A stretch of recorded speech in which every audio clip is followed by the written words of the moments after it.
honored to have Susan with us. She's going to be talking to us about cryptocurrencies and Bitcoin, and why it's important for women to be joining. Susan is the author of The Women in Crypto and My Romance with Bitcoin. That's a nice title. And she's also the founder of Crypto Women Global, with a mission to bring in 1 million women into the crypto space. Welcome, and thanks for joining us. And it's lovely to have you. Thank you for the introduction. Yeah, it's great to chat with you. You're a champion. So tell us why do you think it's a mission or an important thing for you to bring in women into the crypto space? Well, I've been in this space since 2015 now, late 2015, and I'm still, although it is getting better, I'm still always disheartened by how few women there are in this space. And I really feel that the old systems are crumbling away, and the crypto community as a whole is building up new systems to which we can transition to better, in my view, better systems, more equitable systems. And women are being left out of these super, super important conversations again. And so what's going to happen is that, like thousands of years before, society is going to be based on male rules from male perspectives. And women cannot be left out of these conversations anymore going forward. And there's no reason for them to be left out. There's a lot of fear and anxiety, but you know, I'm here to dispel all of those and say, come on in, the water is fine. Good on you. And I think you've got a very noble mission and intention, because it is good to have a balance in terms of women and men involved in the creation of this. We know that in life you can't create human life without the interaction of both women and men, right? So, and nature shows us that with plants as well. With fruits, you need a masculine and feminine sort of plant or tree to give off fruit. So let's talk about that a little bit more. I mean, I'm fascinated by crypto, and I think it's going places, especially of late. Bitcoin's had a huge surge, and it's reached like nearly 50 grand Australian dollars. I think currently it's sitting at 39,000 US dollars, which is huge from where it started, right? When it started with nothing or cents in a dollar to thousands of dollars. Do you think it's got the potential of getting to hundreds of thousands of dollars?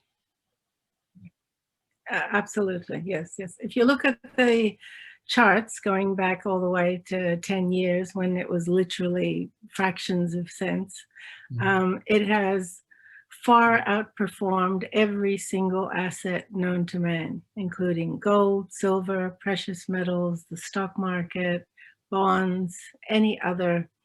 Year on year, it has outperformed every other. So it always makes me laugh a little bit when people say, oh, but it's so volatile. And I said, but look at the charts. It may be volatile on a day-to-day basis, but if you look year on year, it's far outperformed anything else. So what's so dangerous about that? I mean, you're betting on the most or the best performing asset on the planet so far. Well, we've never seen anything like Anybody can look up the charts. It's not me saying it. You're right, and we haven't seen anything like it, have we? Yeah, that's right. And so, we're just at the beginning. No, it's brand new concept, brand new way of thinking about the world and our interaction with it.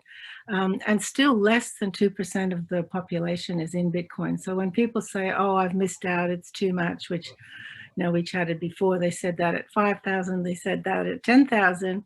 And when they still say that today, I say, well, what about 2 years from now when it's 500,000? Wouldn't you kill for the opportunity to buy it back in at 50? Absolutely. That's a good way to look at it. And you mentioned the fear. I think the fear of that volatility and of the uncertainty with the ups and downs on a daily basis or on some regular basis, it's not exclusive to just the women. I think the men also have that same fear. That's why probably there hasn't been as much uptake. So how can we address that? How can we comfort people? Is it more about when you're looking at an investment like this that you need to be looking long term Yes. rather than just short term? 100%. You mentioned something to me. Yeah, you mentioned something to me the other day, which I think is profound, and we've got to make sure that we include it in this conversation today. Okay. You said something about not getting into it because of making a quick buck, but getting into it because of the belief system that this is heading somewhere that makes more sense. Yes, 100%. Yeah, I'm glad you brought that up. Yeah, one of my LinkedIn acquaintances just put a cute little quote up this morning saying that some came for the speculation, but most stayed for the revolution. And I was thinking about that in my own journey, which I cover in the book in some detail, which is solely my personal journey in the crypto space. So it's not about charts or, you know, predictions or anything like that. It's just reflections on my personal journey. And when I thought about it, I thought, well, I fell in love with Bitcoin before the very first commercial transaction had ever been made. So you literally couldn't buy it anywhere. I've stumbled upon this theory. It was just all theory and a handful of people playing around with the concepts. And so I fell in love with the revolution. And later, when it started to become more commercial, then I stayed for the speculation. So, as with a lot of things, I did things in reverse. But yes, there's. Good on you. Yeah, sorry, it's cutting out a little bit, but I feel like your passion. It's interesting that you say you fell in love, because sometimes when we fall in love with something, it's a heart action rather than a head action, in terms of it's not something that's so logical. It's more, you know, you felt it intuitively somewhere, and hence you developed that passion for it. And so I think that's quite appropriate, and that's probably what's helped you stay with it the long term, because you didn't drop out. You didn't go, oh, I'm going to give up on it because it's dropped down from here to there. And maybe that's what people need to start thinking a little bit more in terms of investment, rather than being all head. Maybe a little bit of heart helps, so that they can stay the long course.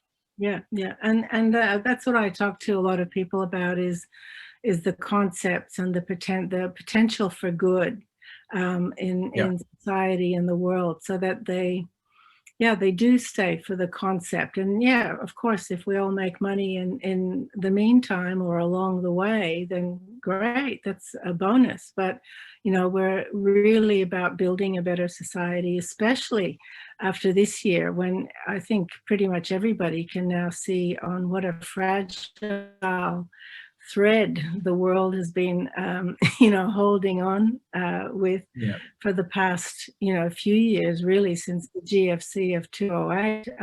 Things have been band-aided over, and nothing's been fixed systemically. None of the massive problems that led to GFC of 2008 have been fixed. So there's really no way out. There are no more tools in the toolbox. And so the old system is crumbling. Have a look at, they're trying to ban cash, withdraw cash, which was, as far as most people are concerned, it was a privacy thing. You could spend your cash on, you got your pay in cash, and you could do whatever you wanted with it. And nobody knew if you were buying a piece of gum or, going to place a bet on the tab. And nor was it anybody's business, right? You lived your life. But now what they want to ban cash and bring in these digital currencies, which are not to be confused with cryptos. Please, if you don't take anything else away from this conversation, understand that those two are not interchangeable. So what they're trying to bring out is really a surveillance coin. Is that every single cent you spend, they'll know where you were, how much you spent, on what you spent it. It's really just an extension of, the apps that we carry around with the phone. And true cryptos are just the opposite. They give you back the privacy and safety of cash, but much more portable, much more interchangeable. I can send my son or anybody across the world, $10 or $10 million if I had it, and nobody can interfere, no bank can stop it, no PayPal can freeze my accounts, no rude questions about where did this come from, where is it going. It's true peer-to-peer private freedom. And of course, yeah, some of the big wigs who've had power for way too long are trying to hold on to that power. And so there's a bit of a tug and war going on at the moment, but you know, still, it's fun. You're right. And you mentioned that so eloquently that I think it's worth just revisiting it for some people that might be watching this and miss the point of what you're making here. We already have a lot of surveillance through the apps on our phones. Even, things like WhatsApp, Messenger, they get to know things that are beyond your phone number and your email address and your contact list. Yeah. They actually get to know your financial banking systems that you use for banking. And why they need to know that is beyond me. And there's all sorts of other things. People need to look into that for themselves in terms of the privacy of their data. And so people are living through that right now, and they don't even know it. Some people aren't aware of their information and their privacy has already been looked at or taken or owned by some of the apps that they have on their devices. And so that's heading and abused. Yeah. And it's abused and exploited. It's abused and exploited, And it could be used for the idea of marketing, so that when you open up your Facebook account or your Google account, you get all the things that you've been talking about buying or thinking about buying. And for some people, they think, well, that's not a bad thing. It just saves me time from having to look for certain things that I don't want. But for others, when you consider that it is really taking up your privacy, and it is looking into data that you may not be aware that you're sharing with these huge corporations, and so it kind of makes sense that might be where those huge corporations are thinking to take currency, because then if they can control the currency as well, then they can control how you spend it, where you spend it. So it's a very interesting thing, and it's good that you're pointing out that digital currency doesn't mean cryptocurrency. So is this going to be a new thing? It means the opposite. Is there any digital? Most governments are talking. Right. Yeah, China just released theirs last week, the digital yuan, but Switzerland's been talking about it. Most of the big European countries have been talking about it. The US mentioned it last year, but then it was shot down, I think, because they still want to plan in secret before announcing it. And I think Nancy Pelosi accidentally spilled the beans and they quickly slapped her down. We're not ready to talk about that yet. They're not supposed to know until we've all made millions and millions of dollars out of it first, right? So it's interesting.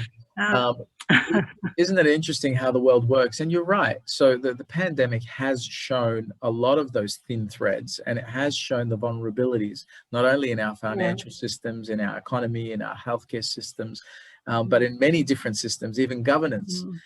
So it is very interesting times indeed.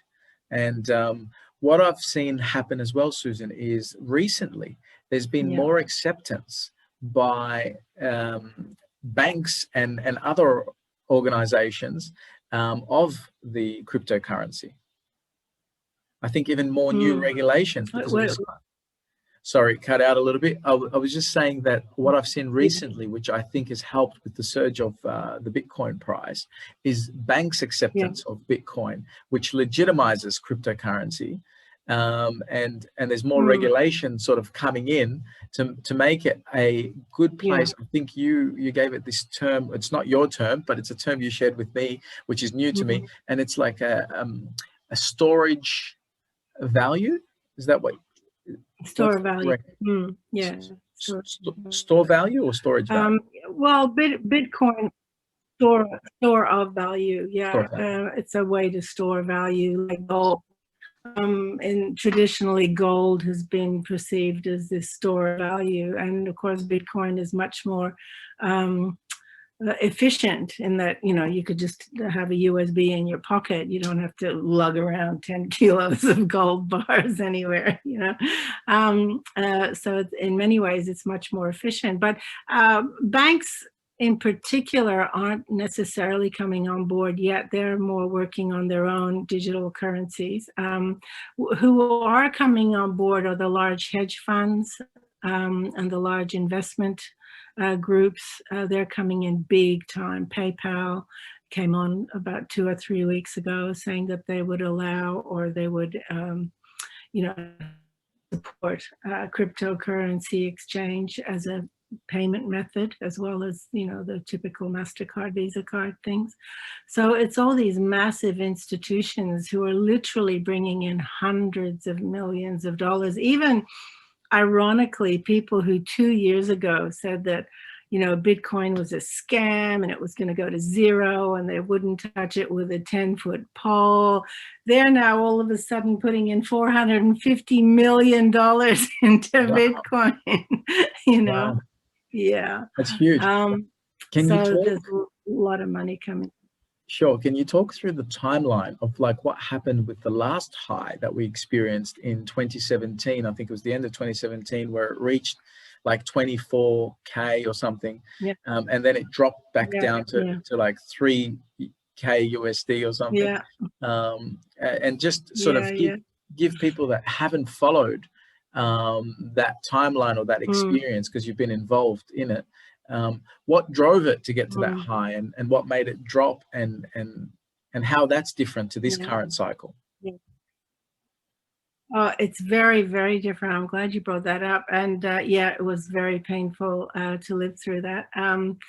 It jumped up from about September to December of 2017, and it went from round about 5 grand to, like you say, about 21 grand in like a hockey stick shape, you know, it was like doom, doom, doom, doom, like that. Within a month, it shot up.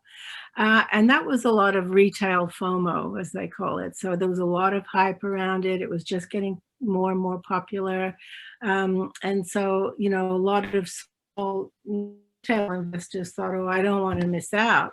And so they threw whatever it was, $1,000, $2,000, $10,000 at it, but by, you know, a lot of people. And so it shot the price up. But this is back to the point that I said before, is that most of those people were in it because they heard about it, they heard the hype, fell for the hype, and thought they would make a quick buck. And those are what in the industry are called weak hands, the people who are only in it for the money, because those people generally don't understand the market. And so when they get in, it's already at a high price, right? And then when the market corrects, as it must always correct, the very moment that that tips back down, those weak hands get really scared and think, oh my God, it's going to go to zero. I'm selling. And so all those millions of people started selling off because they didn't understand what it means in the world, what it could bring to the world. And so they sold out. And so just as soon as it spiked, it came back down again. And that's why it's really important for people to understand the bigger picture and the context, so that they can invest not in Bitcoin per se, but in the potential of the more positive future. And so actually those people are very dangerous for the space, because, you know, they get spooked by any little thing, and that's not a good place to be mentally, spiritually, emotionally. And now it's a very, very different scenario, because now there has been a lot of regulation that's been brought in over the last 2-3 years. And a lot of huge institutions are now coming in, and the SEC has approved a lot more to come in. And so now it's all traditional sort of financial services are being put on the blockchain. So the DeFi space is exploding within cryptos, which is all about borrowing, lending, mortgages, insurances. And really, I don't think that the retail FOMO has even hit yet. So, you know, we're still very, very much at the beginning of the curve still. as hard as that is to believe. We still are. So you think, I mean, it's really lovely that you've shared with us that historical background of what happened in the last quarter of 2017. Mm. It's interesting because when you look at this from a psychological point of view, it's the same reasons that they got in, which is fear of missing out, is why they got out. It's the fear of losing it all. Yeah. Right. So some Losing people are driven by fear, right? And that is not a great place, you're right, to be investing from. You need to be investing from a place of inspiration, having a vision, having an idea of this is going somewhere, or having a belief system in what you're investing in, whether it's a project or cryptocurrency or whatever it may be. So it's really interesting that that's what's happening, is the same reasons people invested in the first place. Fear of missing out is the same reasons why they sold out, is because the fear of losing all that they'd invested, right? So some may have come in right at the top there with 20k USD and then sold when it was dropping down to 15 or whatever, thinking, oh no. But so what were avid investors in cryptocurrency at that time doing? Because I think you mentioned to me the other day, they were going, great, it's a fire sale, we can buy it at a bargain price, right? Yeah. Well, it was a double-edged sword, really, because it was very hard to live through 2018 because, obviously we lost some money. You really had to, keep the faith when everybody was saying, see, we told you it would, see, it would not be worth anything, and to keep holding on to that message despite all the negativity being thrown at you from all directions. It was hard, but then for the diehards that were buying up still, of course, like we always buy every time Bitcoin or cryptos goes down a little bit, we go, okay, I'm buying the dip, because it's about accumulation. It's not about spending. It's about accumulating as much as you possibly can for when it is between 500 and maybe people are even talking about it hitting $1 million.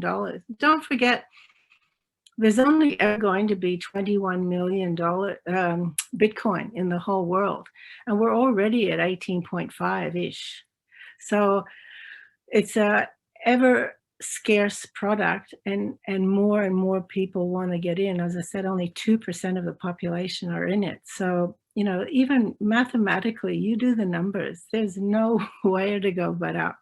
But for those of us that lived through 2018, we had some t-shirts made. It was called the Crypto Winter. And we had t-shirts that said, I survived the crypto winter of 2018. Wow. And it was like a real battle, like we made it. It took all of our mental and emotional strength, but we made it. and the rewards have shown up here in 2021 with the numbers surging so high to double where the highest record was previously, and going even beyond double. So you think this cycle's different? It's not the so-called retailers that are going in for the fear of missing out. It's now the hedge fund investors and some big players that are coming in, and that's why it's going this way. So do you think there's ever going to be a chance for correction where it drops back down again to 20 grand or less? Sorry, we had a little interruption again. So do you think there's going to be a correction where it's going to drop down to 20 grand or less? There will always be corrections because, nothing can go straight up in a straight line. It's just not how nature works. Personally, and again, I'm no expert trader, although I am learning to trade, which is a lot of fun. But by all accounts, and I feel more than know, I guess, I don't think we'll ever see a $20,000 Bitcoin again. Wow. If there is a correction, we're at 40, it maybe go down to 26, 27, like high 20s, but I don't think we'll ever see a $20,000 Bitcoin ever again. So for the people that are kind of dabbling with cryptocurrency and they own a small amount of Ethereum and Bitcoin and maybe some other little altcoins, what are your thoughts? Why is there such a huge gap between Ethereum being at like $1,400 or something at the moment compared to $40,000 with Bitcoin? Well, I think that's about to change. I think Bitcoin had a huge, what do they call it? First to market advantage, in that, it's the granddaddy of all cryptos. It was the first blockchain. Like, don't forget, back in 2009, it was like 4 world-class brilliant minds working on this philosophical concept and putting it into the magic language of coding. But it was nothing. Like, it was never planned to be what it's blossomed into today. So it had a good, I think Ethereum came about, don't quote me, but it wasn't that long ago. I think maybe 2012 or so.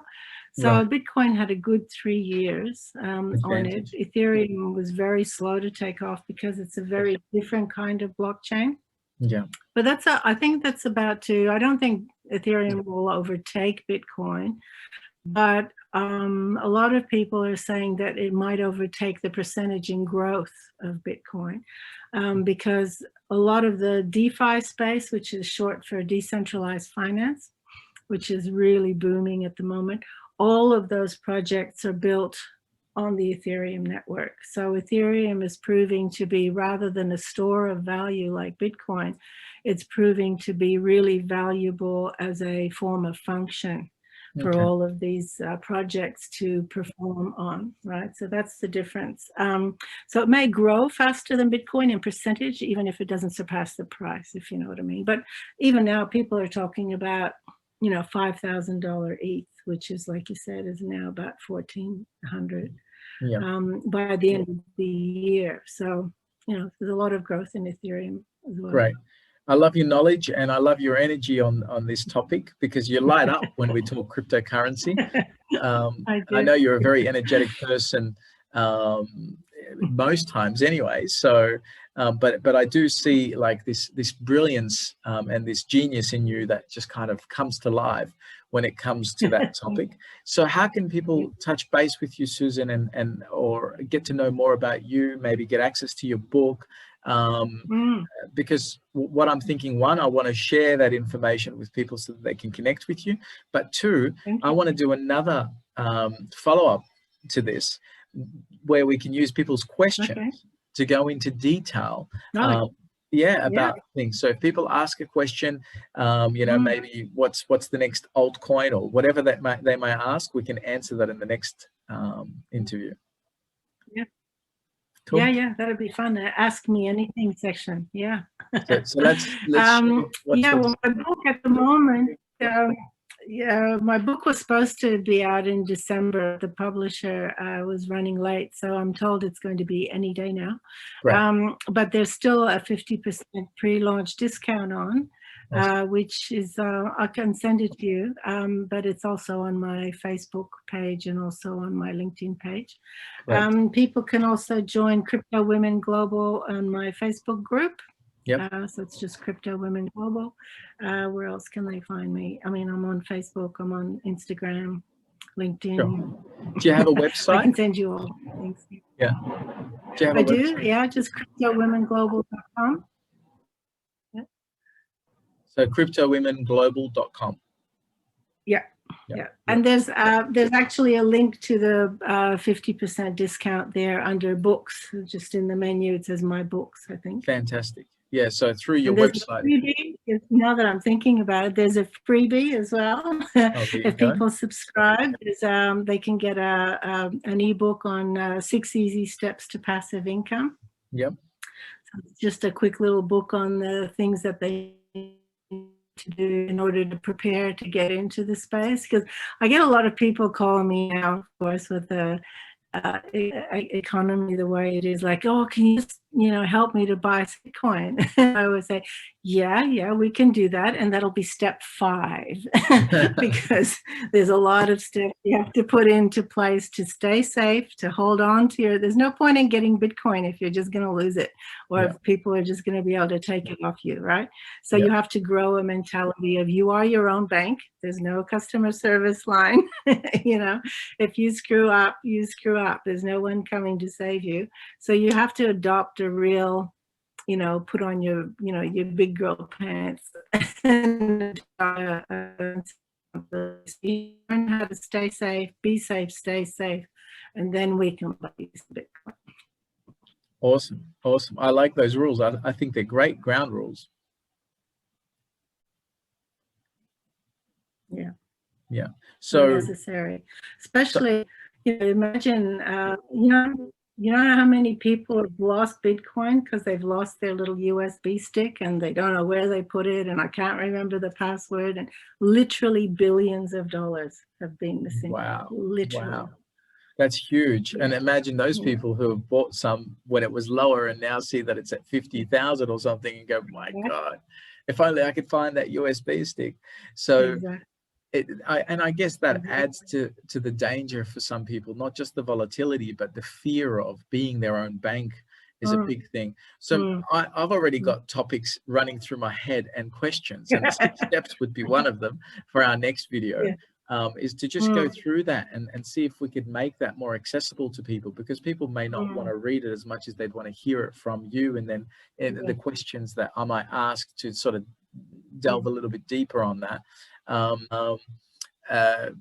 I guess to you and to our viewers, I apologize because the internet's been dropping in and out a little bit. That's what happens when you live with a view like what we have at the back here.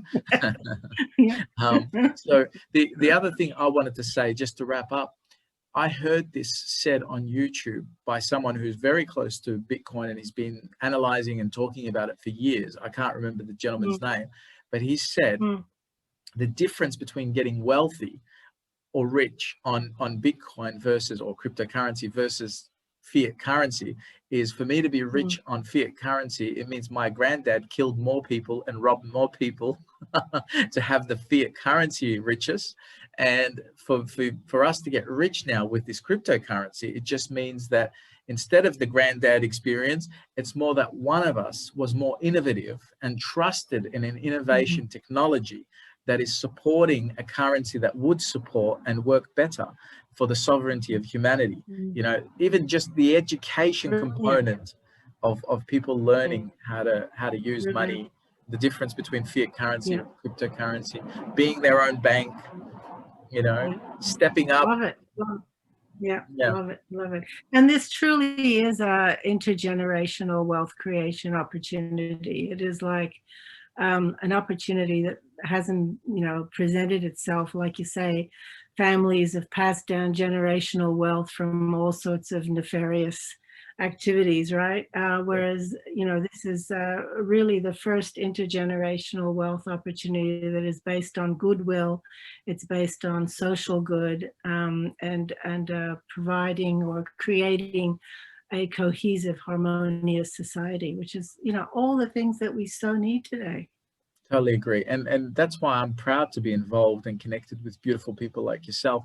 There's actually another gentleman, I may as well just give him a plug while we're here, Sean Clark, who's been very visionary. Who's created a whole ecosystem, if you like, of people working together in a tribal-like or community-like to create this currency that it's called the coin of the people, or the people's reserve, or something like that, the people's reserve coin, TPR, and it's brilliant. This thing is going to shake things up, and it's got sustainable housing attached to it. It's got people working in Renault crews and all sorts of fun stuff. But the beauty of it is now you're seeing that these people are exchanging that currency for services. I for one have helped a few people with some of my hypnotherapy and getting paid in that currency, and I think it's brilliant. It's just a great thing. So I'm an ambassador for that. So I'd be remiss if I'm talking crypto and not mention it. It's things like that that make the crypto space so exciting. Yeah, yeah. And also our movement, the way it was born in my head was that cryptocurrency, because of the, the lack of geographical boundaries, if you will, can reach so many people. Like I was shocked a few years ago when I found out that about half the population, 3.5 billion people, are unbanked actually because they have no address, they have no ID, there's no bank, nearby. And I thought, wouldn't it be great if we could somehow build out an infrastructure where we could fund projects, women's projects around the world? Because, research has shown that if you help a woman, she will then save her whole community by, whatever means at her disposal. And it sort of came by that, or how can we do that? Well, it's by building a movement locally and expanding it. And so one of the concepts of Crypto Women Global is to fund women's projects around the world. And in fact, what I'm launching in a month is an online course, and I want to make it part of it that we offer a scholarship. So for every number of women who enroll, there'll be one position, a scholarship position for a woman who truly can't afford it, but really needs to take part and learn about it. So I'm going to do our bit as much as possible. That's absolutely beautiful. That's brilliant. Mm.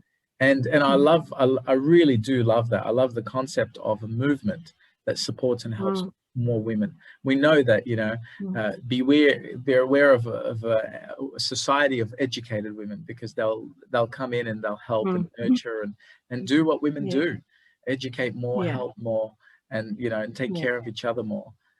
Which is good. Obviously, healthy women that have a healthy balance of their own, structure and mindset and spiritual set. Awesome. I love that. You're an amazing woman, and I'm delighted to have you here. Thank you. And the Dalai Lama did say the world will be saved by Western women. So let's get on it. Yeah, I mean, the reason I have to preface this, the reason I say healthy women that are balanced in their psyche and their spiritual aspects is because I had this delusion at some stage when I was leaving the corporate world to start my own business, that women will save the world, women leadership, because we've seen what men leadership is capable of.